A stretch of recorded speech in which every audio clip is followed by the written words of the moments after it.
my pleasure to tell you a little bit about our guest speaker this evening. Clay Stuckey was graduated from Bloomington High School and Indiana University, where his undergraduate major was, I bet you can't guess. No, never. History. What's that? History. History. It was history, yes indeed. So we do have an authority on the subject tonight. He was graduated from the Indiana University School of Dentistry, which is a far cry from history, I think, in 1975. He's had a lifelong avocation of reading and writing history. His articles have appeared in the Lincoln Herald, the Indiana Magazine of History, Indiana Folklore and Oral History, and the Hoosier Line, among others. And many of his unpublished manuscripts are in our own collections, which is true, and they're quite interesting. So if your imagination is piqued to learn more, then you can talk to Joyce about some of those unpublished manuscripts. Please join me in welcoming Dr. Clay Stuckey.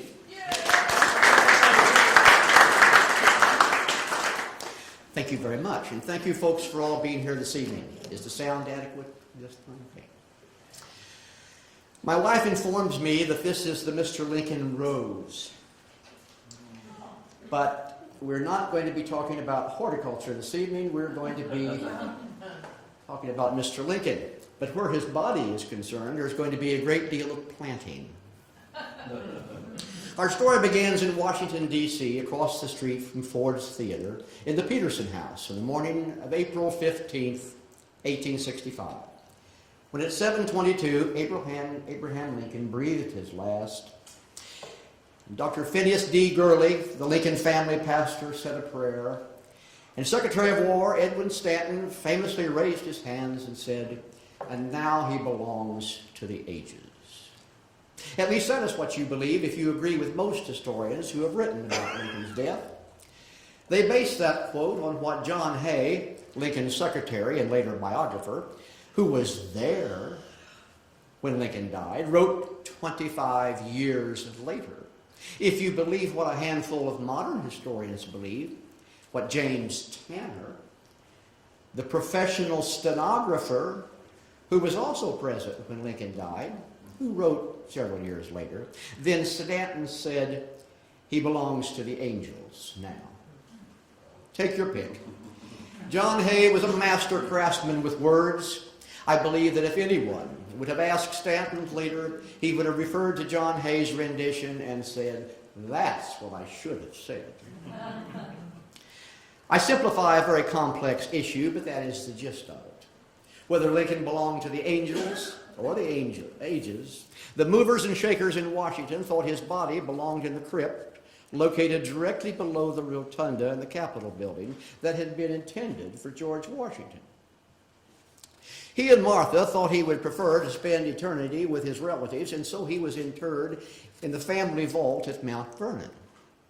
The crypt in the Capitol building was for many years used to store the catafalque that was first used for Lincoln and is now used whenever anybody lies in state in the Capitol rotunda. You can see it in the new visitor center on the east side of the Capitol building if you visit Washington.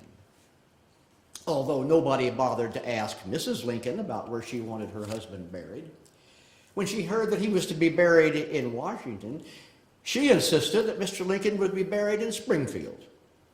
And when the city fathers of Springfield heard that, their collective eyes saw a vision of tourist dollars and decided that Lincoln should be buried in downtown Springfield. Once again, nobody bothered to ask Mrs. Lincoln. They began negotiating to purchase the Mather property, where later the new state capitol would be built. And they began building and finishing a tomb. Night and day they worked to have this temporary tomb completed by the time Lincoln's funeral train got to Springfield. Remember that everyone knew that a pretty substantial temporary tomb would have to be built somewhere that would last the few years that it took to raise money and design and build a properly monumental tomb for the president.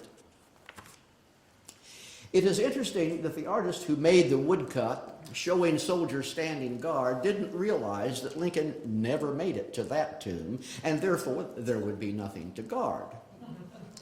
When Mrs. Lincoln heard about the plan, she was adamant that the burial would be about 1.5 miles north of downtown in Oak Ridge Cemetery. The city fathers could not believe that Mrs. Lincoln would turn down their nice new tomb and continued on with the work. But Lincoln's son Robert conveyed his mother's insisted that Mr. Lincoln was going to Oak Ridge or to the Washington Crypt or even to Chicago. But under no circumstances was he going to be buried in downtown Springfield. And so Mr. Lincoln was buried in Oak Ridge, and the city fathers were stuck with an empty tomb. That tomb, or at least portions of it, still lies underground just north of the current Illinois State Capitol building. A cranial autopsy was done on Mr. Lincoln, and then he was embalmed arterially with zinc chloride by Henry P. Cattell of the firm of Brown and Alexander. There was no cavity treatment in the embalming. After the funeral in Washington, the body of Mr. Lincoln was loaded aboard his funeral car to begin the 1,654-mile-long journey back to Springfield. This route followed closely as possible, but not exactly the route he took to Washington back in 1861 to assume the presidency. The body was removed from the train in 10 cities for viewing and services. At each time, Mr. Lincoln's body was touched up by one of the 2 morticians from Brown and Alexander who were along on the trip. Clearly, over the 19 days between Mr. Lincoln's death and his arrival in Springfield, his body was deteriorating. Embalming in the United States was in its infancy. Just how much it had deteriorated depended on the eye of the beholder. Democratic newspapers thought the body in worse shape than Republican newspapers. My own opinion is that if anyone here were to view a relative or loved one or friend at visitation in a local funeral home who was in the same condition that Mr. Lincoln was by the time he arrived in Springfield, you would probably think that it should have been a closed casket. But people in the mid-19th century were far more accustomed to the sight and smell of death than we are. I suspect that they would have been more understanding and less shocked than we would have been. After all, when the casket was opened for the last time, 36 years later, the body was recognizable, and it certainly hadn't improved any. The funeral car was a newly made presidential car that Lincoln had never seen, let alone use. He was scheduled to visit it on April 16th, the day after he died. That car had an interesting history.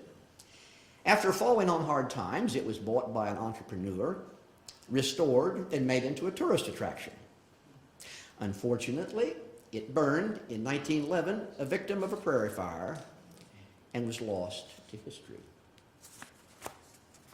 Before the funeral train left Washington, however, a sad task was performed when Lincoln's son, Willie, was removed from the Carroll tomb in Georgetown's Oak Hill Cemetery, where he had been placed in 1862 after he died in the White House. His body was placed in a funeral car along with his dad's for the long trek back to Springfield. It is interesting that after Willie died, his body embalmed and placed temporarily in the Carroll Mausoleum, Lincoln on 2 occasions borrowed the key and visited his son's body in the tomb. In the 19th century, this was not at all unusual. They had different ways of dealing with death than we do.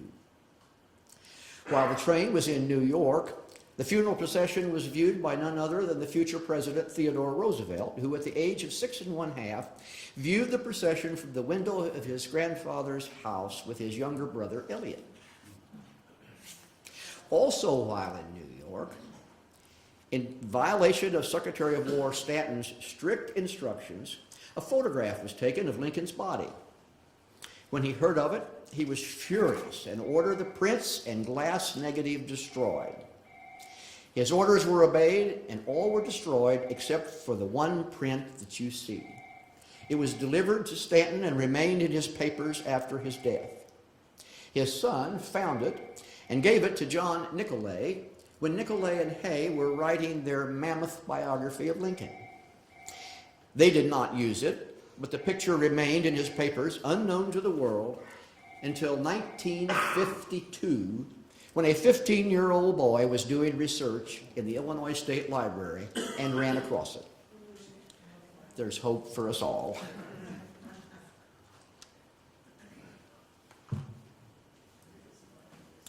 This reproduction of Lincoln's first coffin, or casket, was in the Museum of Funeral Customs that was just outside the main gate of Oak Ridge Cemetery in Springfield.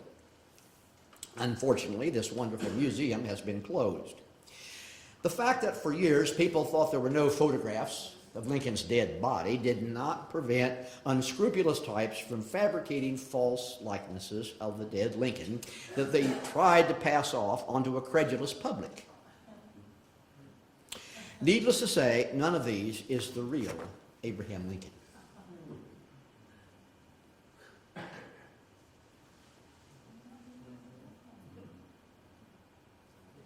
But that one is good.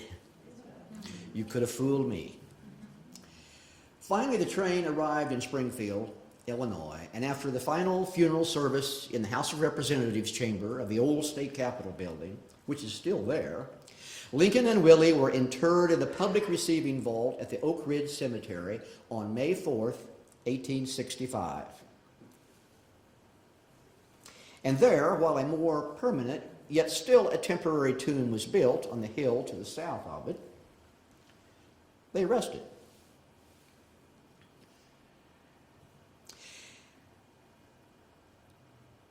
In May 1865, the National Lincoln Monument Association was formed to establish a more permanent tomb and memorial for Lincoln.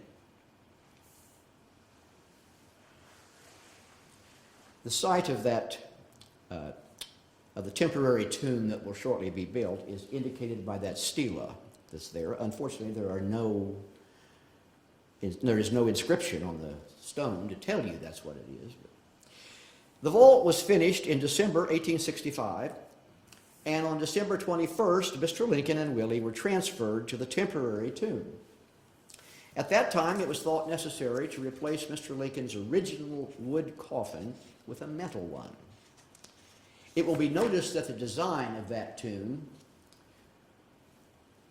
was the same as that which had been constructed downtown. At that time, the coffin was opened and the body viewed for the first time since the open casket funeral in Springfield on May 3rd and 4th earlier that year. At some point, Mr. Lincoln's other son, Eddie, who had died in Springfield back in 1850, was moved to the temporary tomb. In 1868, a contest was conducted to design a final permanent tomb and memorial for Mr. Lincoln, and a $1,000 award to the winner was to be presented. There were 37 designs from 31 artists, of whom 6 had presented 2 entries. The winner was Larkin Goldsmith Meade, Jr., who was 33 years old in 1868. Meade was not an architect, but was an artist living in Florence, Italy, and therein lies much of the later problem with the tomb that we will encounter. He hired a Florence architect to make the tomb design.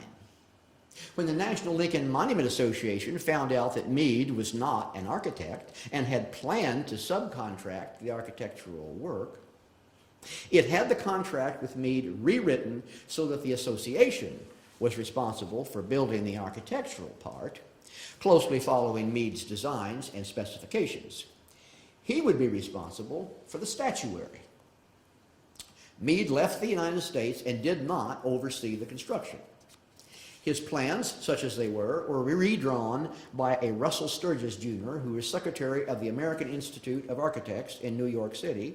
But according to a Peter B. Wright, the plans were, quote, badly garbled when they went to Springfield, end quote. Regardless, William D. Richardson of Springfield was the low bidder to construct the tomb. He was 32 years old and contracted for $136,550. He had not entered the construction business until 1867, although he later became a successful contractor and built the new state capitol in the 1870s and 1880s in Springfield. Additional money went to the artist's meed for the bronze sculptures that adorn the monument, although there is speculation about whether he did all the designs himself or contracted with other Florence architects or artists. 4 years after the bodies had been placed in the temporary tomb, in September 1869, construction began on the final tomb. In the meantime, on July 15th, 1871, Thomas Lincoln, called Tad, became the third Lincoln son to die. While not then finished, the tomb had progressed to the point that Tad could be interred in his permanent crypt. On September 19th, 1871, the bodies of Lincoln, Willie, and Eddie were also moved to their permanent resting places in the new Lincoln tomb. Although, as we will see, nothing is permanent in the Lincoln tomb. At the time when Lincoln was transferred from the temporary tomb to the middle wall crypt in the final one, his casket was again opened and the body viewed for the second time to make sure nothing had happened to it. While the body rested in the wall crypt of the final tomb, the marble sarcophagus was not ready. It was ready in 1874, and when they attempted to place this new metal coffin in the marble sarcophagus for permanent burial, it was found that it was too large, and a new coffin of red cedar lined with lead was made. It was placed in the sarcophagus on October 9th, 1874. You guessed it. And at that time, the coffin was again opened, and Mr. Lincoln's body was viewed for the third time. Last, in October 1874, the final tomb was finished and dedicated.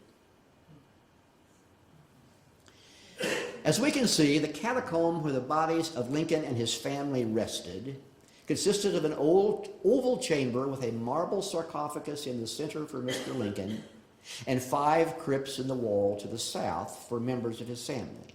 This is all at the top of the tomb. It was in the center one of these crypts that Mr. Lincoln had laid awaiting the completion of the sarcophagus. Visitors to the tomb could view the sarcophagus containing Mr. Lincoln only by looking through the window of the door on the north end of the oval catacomb room. They had to do this from the outside of the tomb. If there is a hero to our story, it is John Carroll Power, who now enters the picture. In 1874, he was hired by the National Lincoln Monument Association to be the custodian of the tomb. In addition to being a very responsible custodian, who, as we will see, fulfilled his duties above and beyond the call of duty, he was an excellent historian who wrote very reliable accounts of the construction of the tomb and the attempt to steal Lincoln's body. Now we're getting to the exciting part. These books have been digitally reproduced and are available for a very reasonable price. Yes, there was an attempt to steal Lincoln's body, and therein hangs a tale.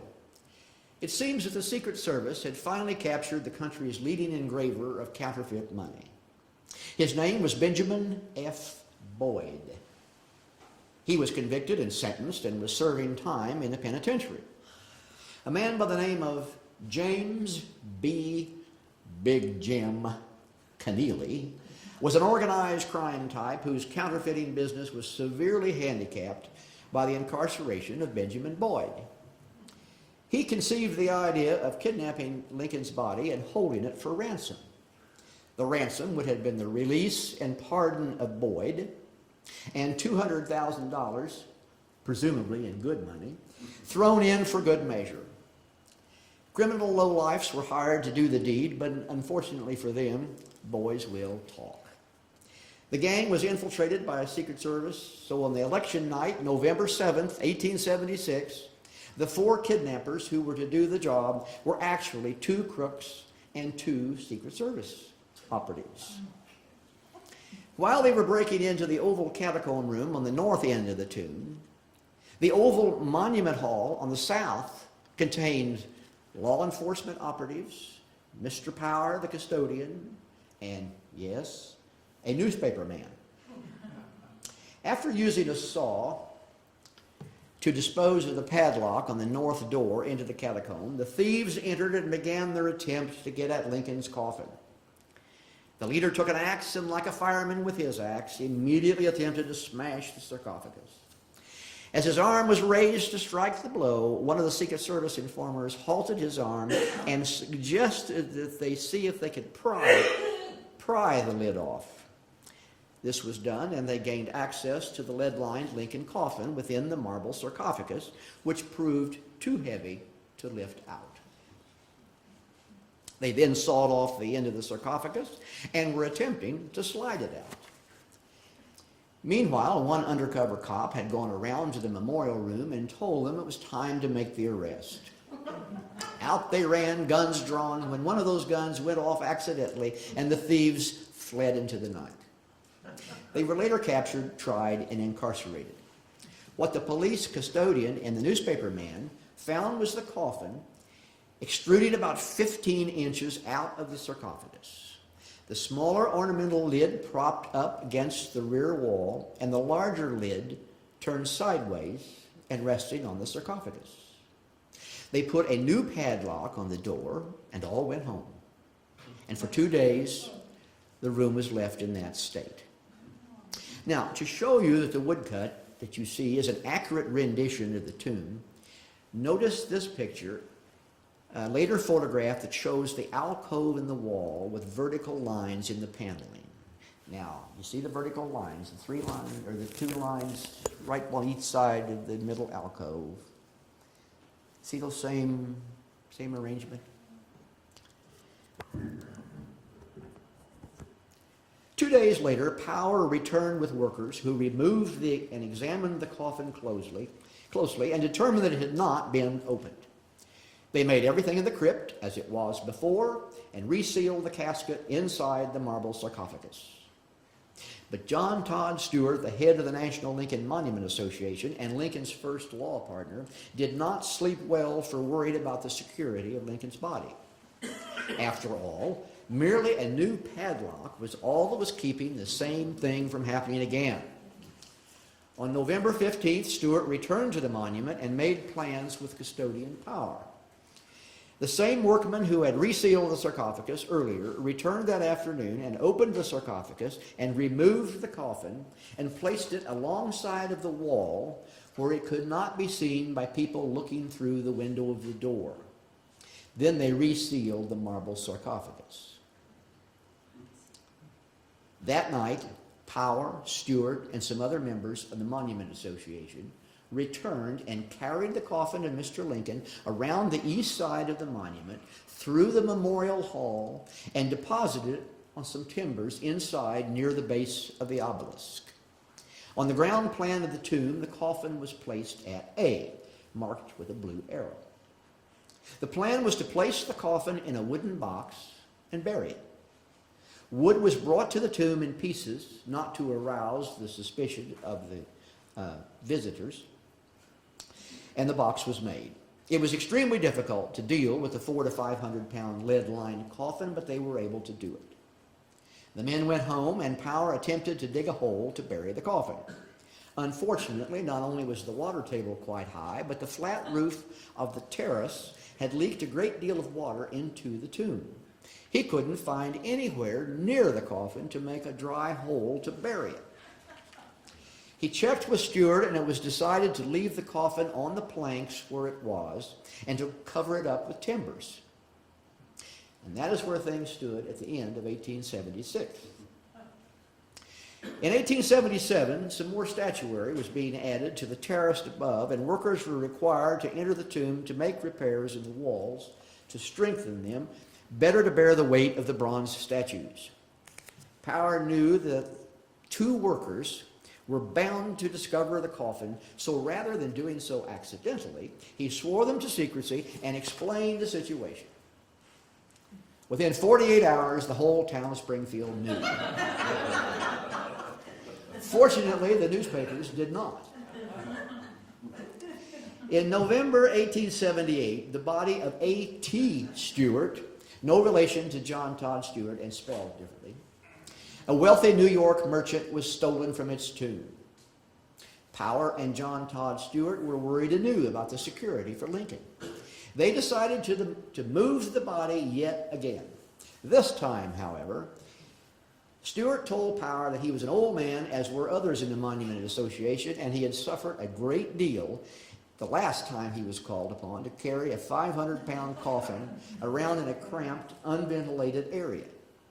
Power was to recruit a younger group of reliable men who could be trusted.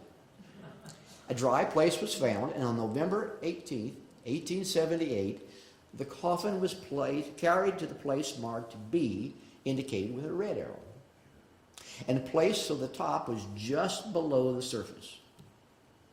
The workers had to leave, and Power was to fill in the hole and to make the appearance of the dirt floor look natural to avoid any suspicion. The workers had to leave, and Power was to fill in the hole and to make the appearance of the dirt floor look natural to avoid any suspicion. Because of high visitation to the tomb, he did not have time to do so, and the men returned on November 22nd to do it themselves. After they were finished, they noticed what looked like disturbed earth. They dug down and found the old iron coffin that had been found too large to fit in the marble sarcophagus. They didn't know the background of that coffin and were alarmed that someone had discovered the burial place recently dug. They dug down and re-exposed the coffin they had just covered over and buried just 4 days ago. But when the screws were examined, they saw that it had not been opened, and so they reburied it and the metal coffin they had just found. This group of younger men called themselves the Lincoln Guard of Honor and swore that they would keep Lincoln's body safe from then on. To fast forward for a minute, the Abraham Lincoln Presidential Library has in its files this interesting photograph made in 1901 when the entire tomb was dismantled and rebuilt. This is the iron coffin that was discarded when it was found too big to fit into the marble sarcophagus. As I have related, it was uncovered by accident by the Guard of Honor, and they would have naturally reburied it. Here in 1901, it accidentally turns up yet again. While we're on a slight tangent from our story, I would like to dwell a little about how history is written. Up until 1990, the only book-length history of the attempt to steal Lincoln's body was written by the custodian Power in 1887. In 1990, Bonnie Stallman Spear wrote The Great Abraham Lincoln Hijack. A revised edition from 1997 is still available. It is excellent. In her description of the removal of Lincoln's body and burial back in the inner recesses of the tomb, she described its location as in the labyrinth of the tomb.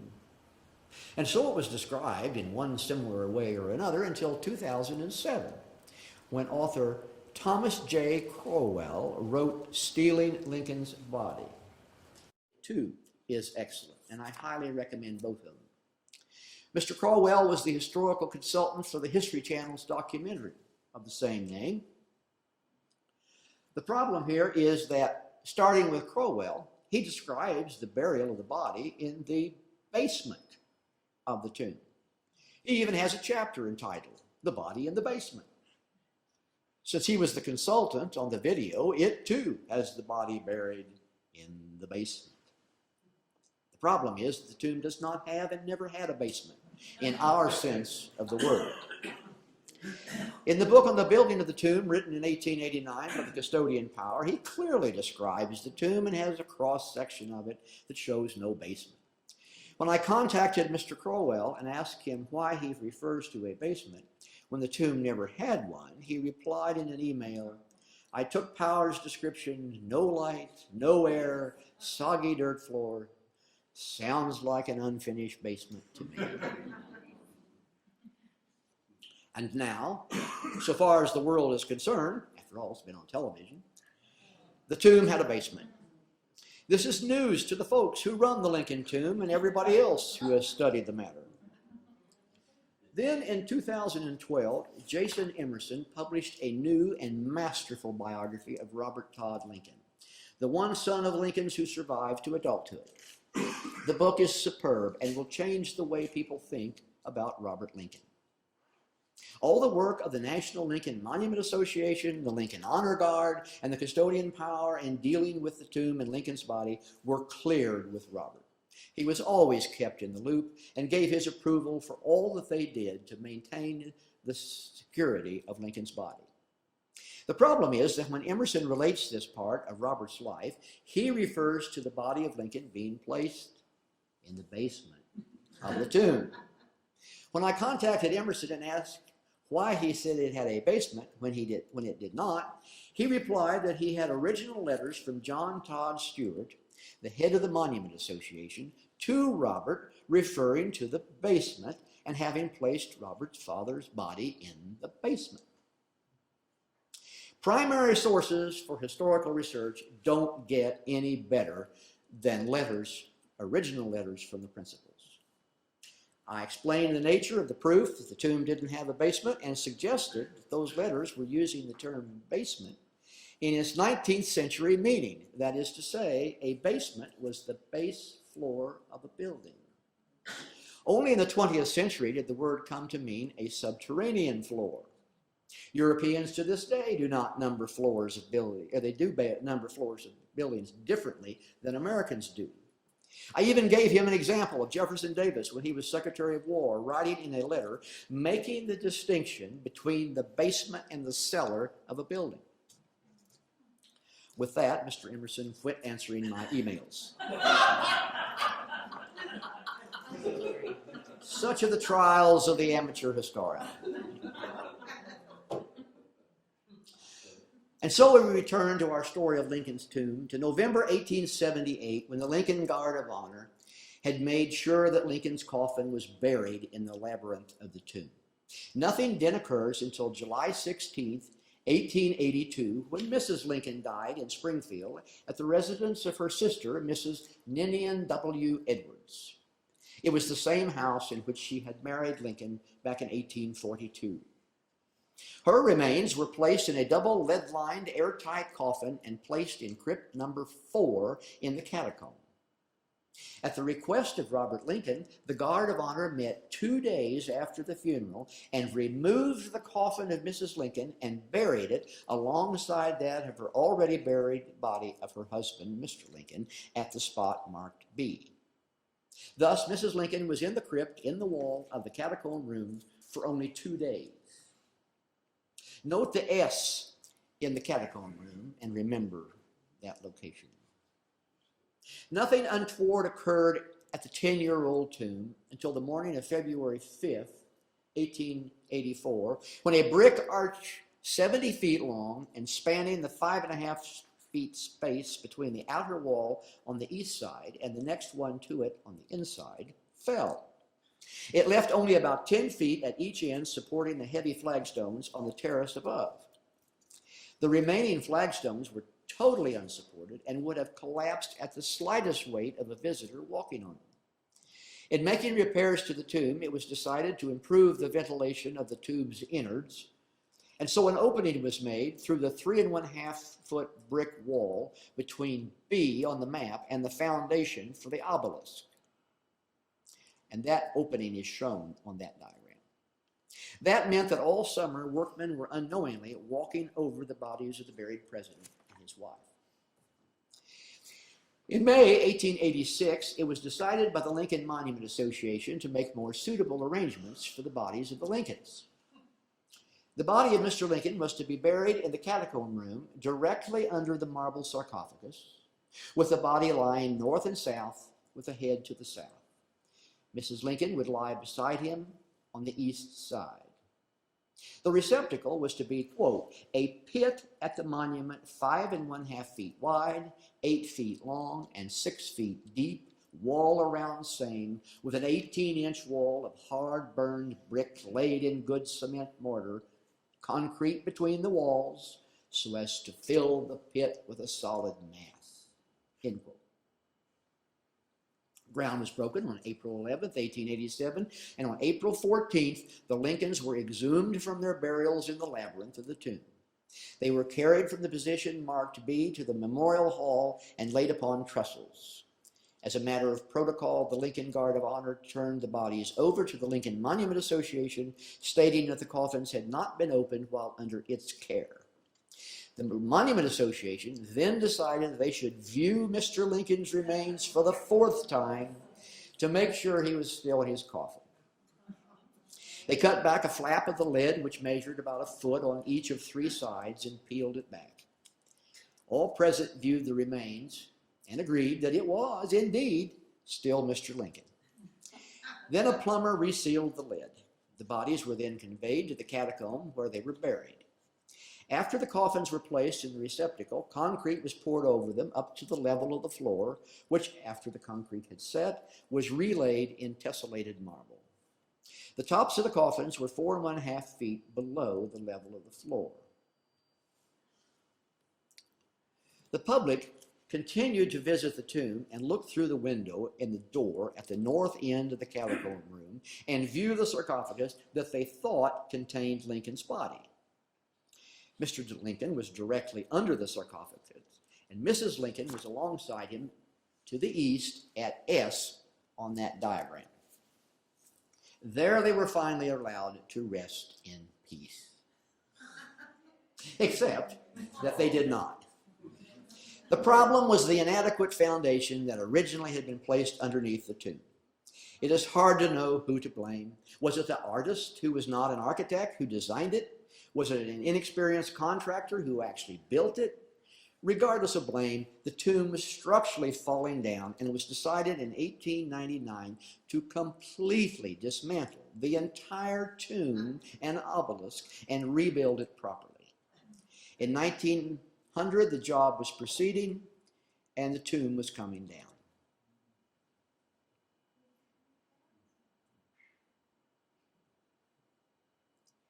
In the course of that restoration, on March 10th, 1900, the bodies of the president and all his family were removed to a temporary tomb northeast of the tomb site. This, of course, involved an extraordinary amount of work chipping away the concrete to get to Lincoln's coffin to remove it from beneath the floor of the catacomb room. Here we see pictures of the boxes containing the coffins and bodies of the family. And that particular concrete receptacle for the temporary holding of the coffins was a 2-leveled floor. Wood had been put across the middle there. The family has been removed, and Mr. Lincoln's body is the last that you see.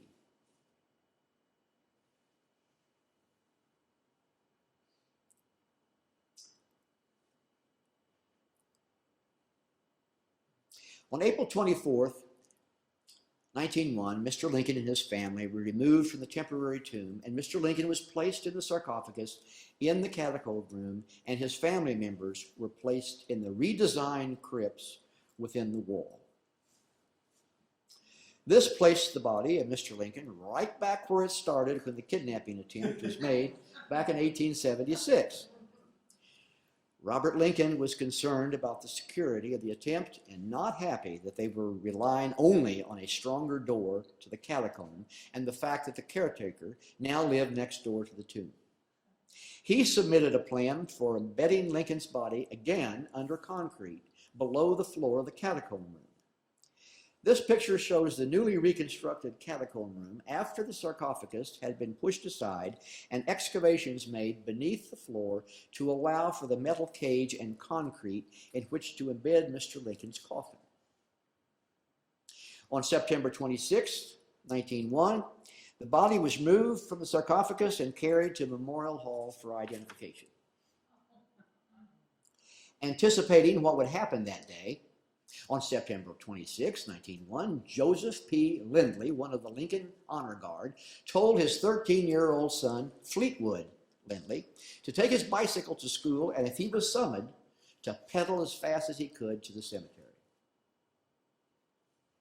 Mr. Lindley was correct in thinking that, as on 4 occasions before, the coffin of Mr. Lincoln would be opened and viewed to make sure he was still there. 2 plumbers were on hand to cut through the lead lining. Robert Lincoln had indicated that the coffin was not to be opened, but the consensus of those doing the work was that Robert wasn't there. When Mr. Lincoln knew that they would open it, he sent word to school, and his son pedaled furiously to the tomb.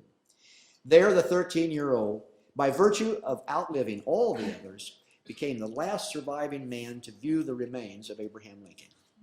He died on February 1st, 1963. This was the 5th and last time since the funeral at Springfield that Lincoln's coffin was opened and the body viewed. On September 26, 1901, when Lincoln was interred in his final resting place, he was surrounded by a metal cage 3 by 3 by 8 feet in a vault measuring 8 by 8 by 15 feet. The cage rests on a 4-inch thick concrete base. The entire vault was filled with cement to the level of the underside of the burial chamber. Wayne Temple, foremost authority for the Lincoln tomb, believes that Mrs. Lincoln was placed there alongside him, but that is simply not proven. And so, yet again, Mr. Lincoln was allowed to finally rest in peace. Not so fast. For about 30 more years, visitors to the tomb would again peer through the window of the door on the north end of the catacomb room to view the marble sarcophagus. Presumably, by this time, everyone knew Mr. Lincoln's body was in the concrete-filled vault below it, and there he has remained undisturbed until today. But during those years, the tomb continued to deteriorate, and by 1930, major repairs were needed. It was decided to redesign the interior of the tomb, providing lighting and ventilation and giving visitors an access to the burial site within the tomb rather than having to gaze through the window of the door from the outside. Work began on May 1930, and as it proceeded, they found the tomb in worse condition than they anticipated. It began with the removal of the granite skin of the monument, but then it was decided to dismantle the entire structure except for the lower sections of the masonry masses and the outer wall. Now, I'm sure that you and I are both wondering, what is it with the folks in Illinois and their tomb building skills? Richard Nickel, a leader of the modern historic preservation movement, famously said, "Great architecture has only 2 natural enemies: water and stupid men." I feel quite certain that both of these contributed to the structural problems of the Lincoln tomb. In 1901, 15 feet had been added to the top of the obelisk. Up until 1930, that renovation, there had been a spiral stairway allowing visitors to climb to the top. That was removed. In the past, visitors to the tomb had entered the memorial hall to view some museum relics and postcards for sale and that sort of thing, and then exited to walk around the tomb to look through the window of the sarcophagus. Now, on the right, they entered the memorial hall, walked through beautiful corridors to reach the burial room. But before we take a tour of the restored tomb as it exists today, we must first make the obligatory rub of Mr. Lincoln's nose for luck and view the outside of the tomb.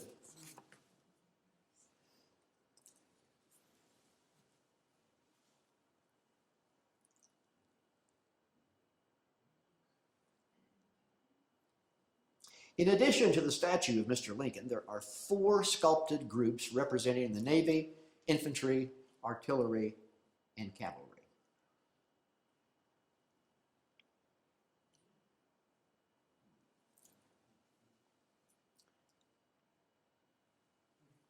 Today, we enter what used to be called Memorial Hall.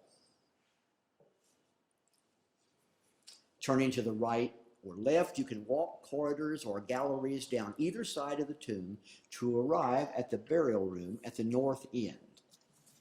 At each corner are statues of Mr. Lincoln.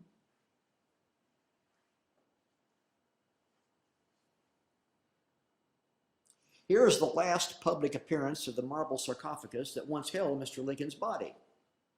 Here, Mr. Herbert Fay, the custodian of the tomb at the time, is viewing it after it had been removed from the tomb for the 1930 restoration.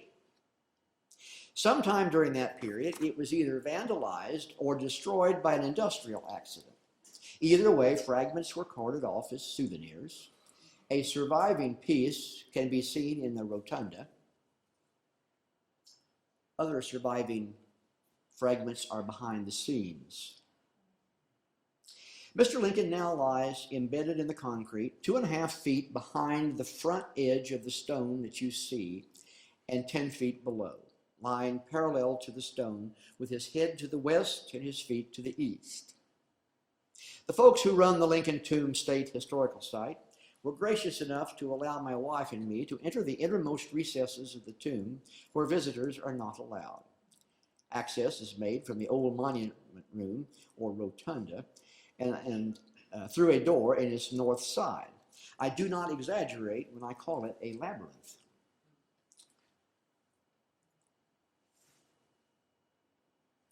There's my wife, Jo.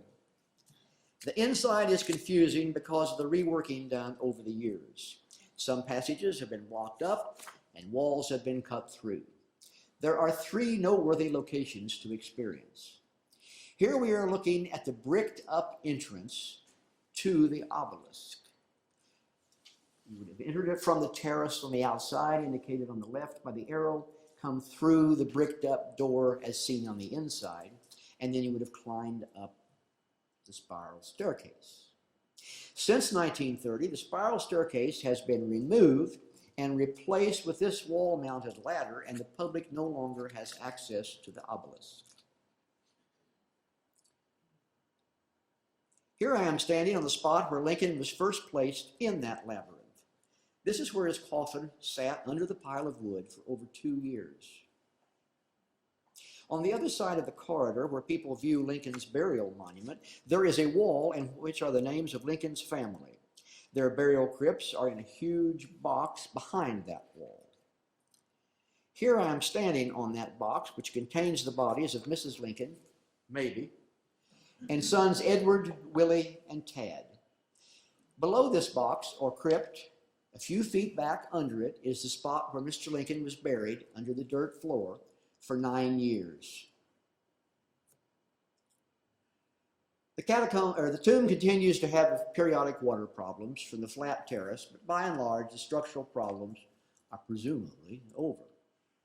And finally, after all the moving and viewing, and the building and rebuilding, Mr. Lincoln, not only our greatest president, but in my opinion, America's greatest man, can indeed finally rest in peace.